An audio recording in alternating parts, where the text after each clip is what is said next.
Story 1. My biggest obstacles are laziness and my work schedule. I manage to handle the schedule, but laziness is a tougher opponent. I am hoping to finally make peace with motivation next year and give laziness a good talking to for all its mischief. Story 2. Irreparable damage to some of my cervical, thoracic, and lumbar vertebrae, as well as osteoarthritis in my hips. Don't take your body for granted. You really only get one. Story 3. Cancer and sarcoidosis with chemotherapy sprinkled in. I was probably at my best when things went sideways. I was hitting the gym 4 to 5 days a week, and I was active in other capacities in life. It was all just so nice. Too nice, I guess. Story 4. Nothing. I currently have it. It's not easy. I wake up before everyone at 4 a.m. every weekday to fit in a run and weights. I'm 7 years into this journey at 42 years old. Now I can't imagine taking a day off. I used to be a lazy, functioning alcoholic and terrible husband with a wife who had one foot out the door. If I can change, anyone can. Story 5. 2 hernias at 26 years old. Got diagnosed in the summer, but it's still too expensive for me to fix it. And even after fixing, I need to be extra careful with my back. Story 6.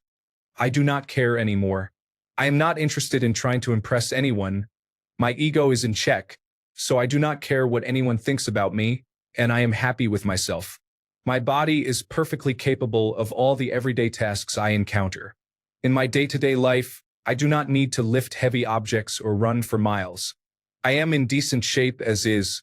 In a way, if it is not broken, do not fix it. Story 7. Debates between my 2 brain cells. Brain cell 1. You will be more beautiful if you change a few things. Just imagine the compliments and attention you could get. Brain cell 2.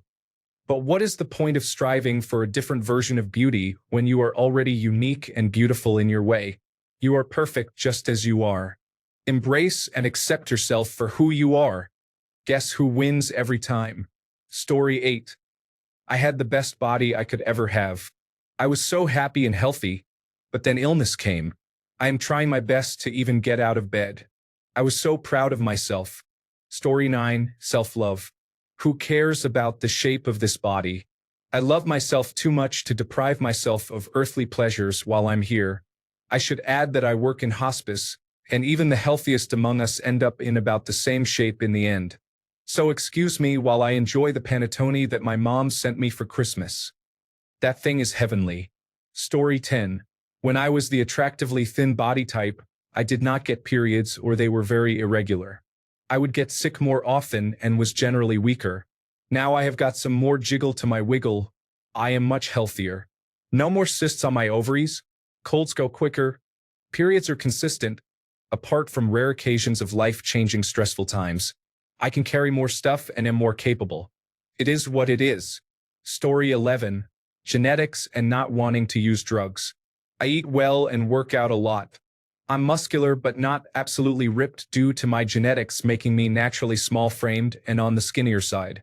I do like my body, and it is impressive and gets me a lot of compliments, but like most guys who go to the gym a lot, I'd like to be bigger than I am. Story 12. At the moment, I'm pretty sure I do have the best body of my life. Overall, as an athlete, I've never been this fast on my runs with this low body fat and this level of lean mass. I've been putting in a lot of work on it, and my diet has been strict. I've genuinely built a strong body to live in, and it's very fun. Story 13.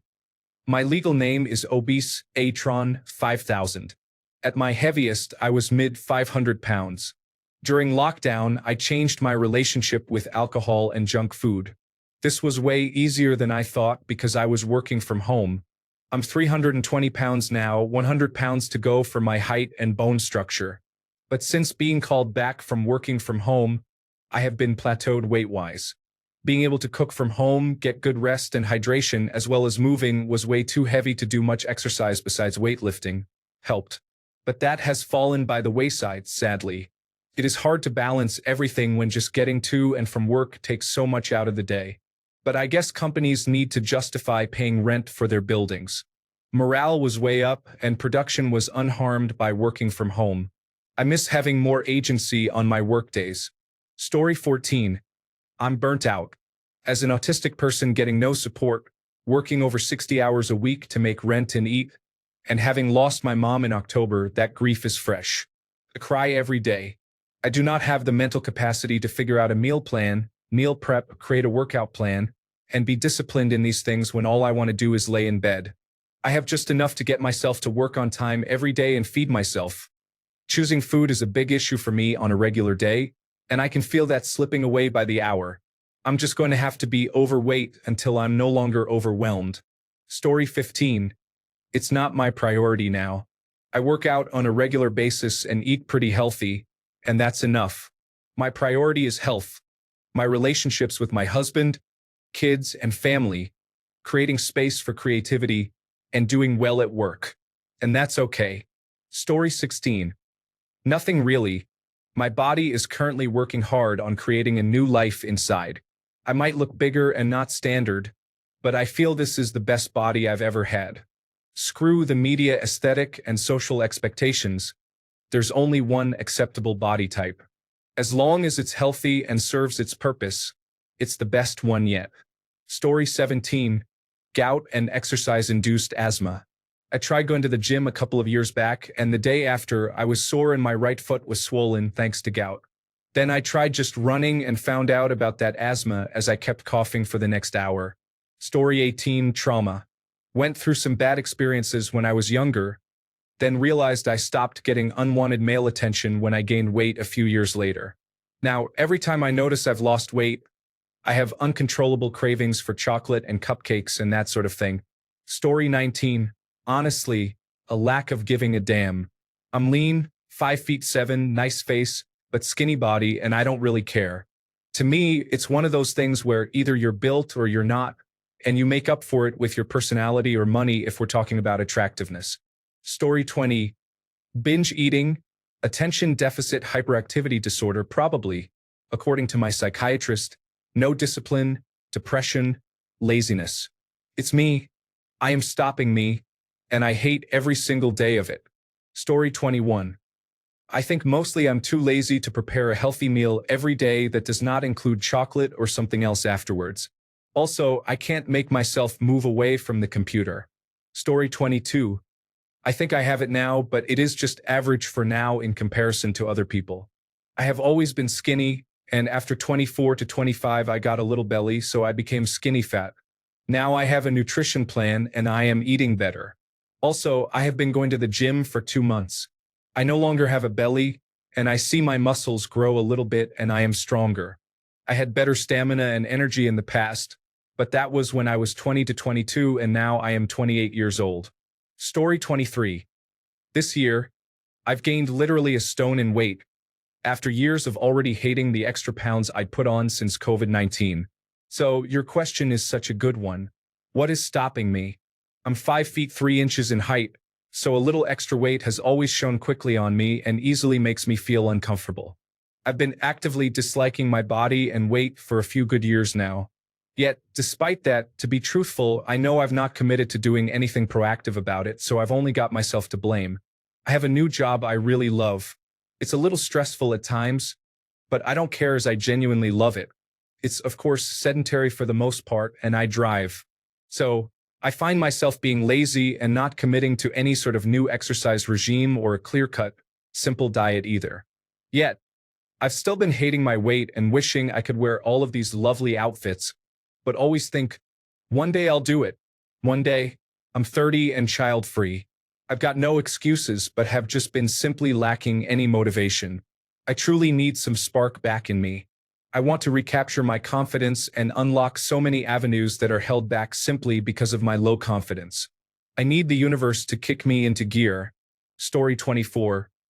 Laziness, eating disorder, and parents being into the gym, so they believe you shouldn't go to the gym when you are younger because you will do everything wrong and just get hurt. Story 25.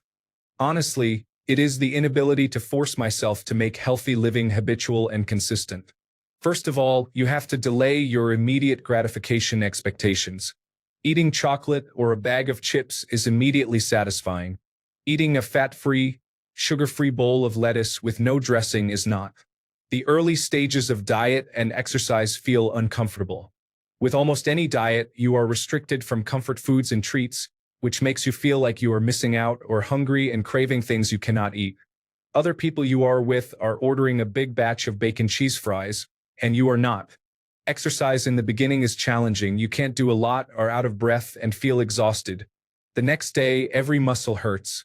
You imagine yourself running a marathon but cannot run the distance to your mailbox without wheezing. A healthy body requires a long-term investment.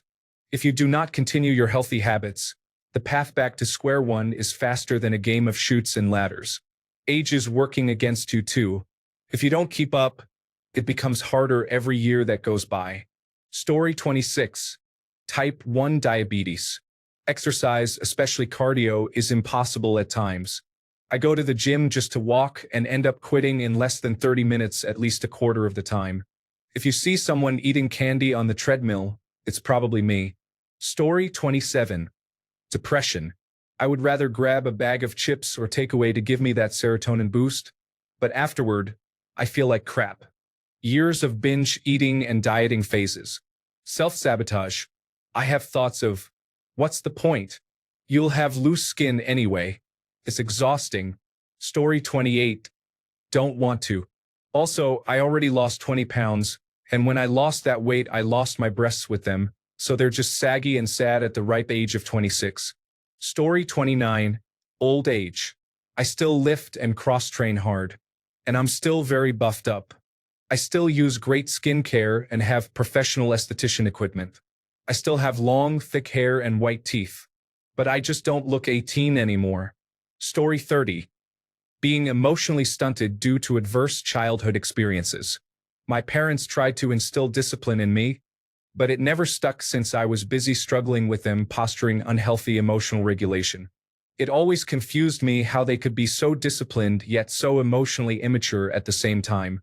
I guess when you're raising 3 kids as a low-income family, saving money is non-negotiable at the cost of properly dealing with mental health. I'm 28 and single without children.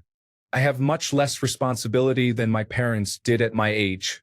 Maybe that contributes to my laziness as I'm not letting anyone down but myself when I'm not holding strong to discipline.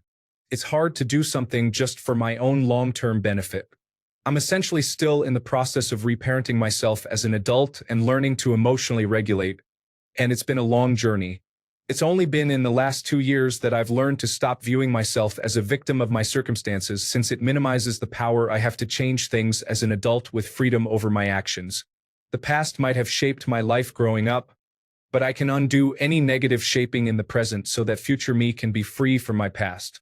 I still battle with the realization that it's up to me to make lasting change, and it's going to be more work than I've previously done. It's scary and a little demoralizing, but as long as I start small, I have a better chance at success. Today is Thursday for me. I'm going to work out for 15 minutes every other day for 2 weeks and increase my duration and frequency after that. Thanks for the reminder. Wish me luck. Story 31. A little off topic, but readers should consider what an excellent question format this is. It works in most aspects of achieving goals, both professional and personal.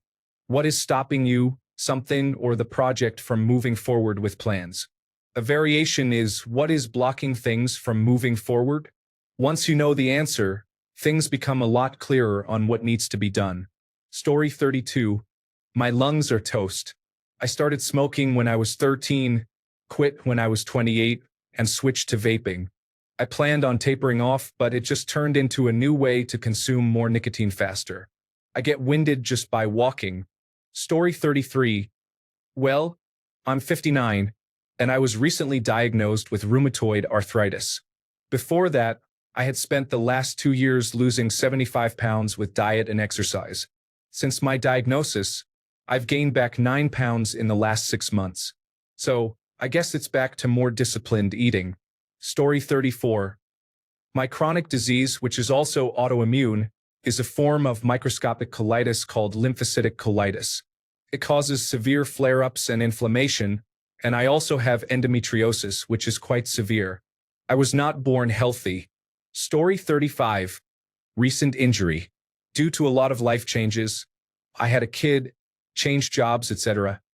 I made the decision 5 years ago that I needed to cut back my expenses and spend more time at home, so I canceled some memberships. I knew I would lose muscle and gain adiposity, and I was fine with that. Things are better now. About 2 months ago, I had just signed up for a new gym. I was so excited, seriously. Then, I fell onto a pipe with my whole body weight and broke my elbow. Severe radial head fracture with displaced bone fragments. I had to have surgery to replace the end of the left radius bone with a prosthetic joint. I carry a card for magnetic resonance imaging technicians and metal detector security now. I immediately canceled the new gym membership, and they were pretty great about it. Full refund minus a $25 fee, I think. I was on big pain medications that day. My prognosis for recovery is good. I am now 6 weeks post-operation and doing occupational therapy. I'm also tracking all my little wins. Like the first day I could hold a plum in my hand without pain, or the first day I could tie my shoes again. I'm really kind of a menace about it. I make my family cheer and high-five me on my good arm. Whenever I do something new with it, laugh out loud. Honestly, if I don't focus on the positive, I'm just going to get depressed and start skipping my stretches and stuff. I started doing some lunges and squats, but I really can't safely work the upper body almost at all. I just don't have the strength or range of motion to lift anything heavier than 1 pound. I can work my legs, and I've done a few sets for just my right arm, but without the left one, there's no dips, no bar curls, no shrugs, no power squats or deadlifts, no bench press. Sucks. I just have to wait on it. Time and a lot more of these therapy stretches will get me there.